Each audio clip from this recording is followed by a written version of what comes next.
እንጂ አሌክሶ እንደው ሳቅ ጨዋታው ደሞ እስኪ ለመሰለ አሁን እኚህ ሰውዬ ልጅ አይደሉም። አሁን ጸጉር አስተክሎ ነው ቢባል ታምናለህ? ብዙ ነገር ያስተከለኝ ይኸውልህ እኚህ ሰውዬ ናቸው ወደዚህ የመጡ አይደለም። ስቆረጥ እኮ ነው ትልቅ ሰው ያደረገኝ እንጂ እንትኑ ጸጉር ስትቆረጥ ትልቅ ሰው ያስመስላል እንጂ አንድ ፍሬ። ቆይ አሁን እውነት ቀስ ብሎ እውነት ውሸት ጸጉርን አስተክለህ አላስተከልክም? አስተክያለሁ። ይሄ አሁን የበቀለ ነው ስትል የሌላ ሰው ነው የሚመስለው።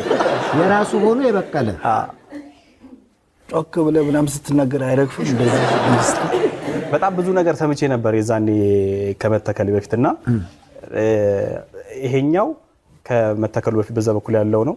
ከዛ በዚህ በኩል ያለው ደግሞ የፕሮግረስ ላይ ነው። በቃ ገና ከዚህ በኋላ ራሱ ይሄ እዚህ ጋር ያለው ምናምን ነገር ቅርብ ጊዜ ነው እንትን ያለውና በአመት ነው ትክክለኛ ሪዛልቱ የምታየው ነገርና ገለይቶ ተርኪ ደውለውልኝ ምናምን ብለውኝ ነበር። አጋጣሚ ሀገር ውጪ ነበርኩ። ስመለስ በቃ ቀጥታ ነው የተከሉት የነበረው። ያ እንግዲህ እንደምታዩት ነው። ይኸውልህ አሁን ዝም ብዬ ሳስብ እኚህ ሰውዬ ምን ታያለህ? ዝም ብለህ የታደለ ሮባ አብሮ አደግ ናቸው። በነገራችን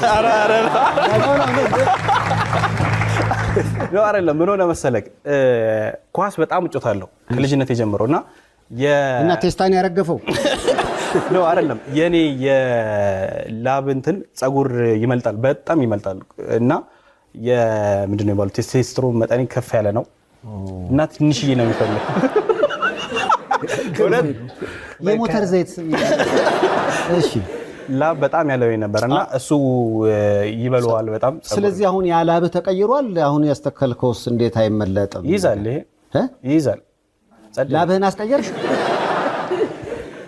ያው ኳሱን ርቄዋለሁ ትንሽ ወደ ስራ ዓለም ስሆን፣ ስለዚህ ከስፖርቱ ራቅ ብያለሁ ትንሽ።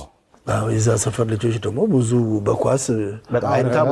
ኃይሌ ኳስ በጣም ብዙ ኳስ ሜዳና መሳለሚያ በጣም በኳስ የማይታሙ ናቸው፣ በጨዋታማ አይታሙ። ስለዚህ አሁን ወደ ኳሱ ህይወት ብትመለስ እንደገና ትመለጣለህ ማለት ነው። የመመለጥ እድሌ ይሰፋል። አይ በረኛ ነው የሚሆነው፣ ግን ቀይረዋለሁ። በረኛው በእናታችሁ በረኛ እንደ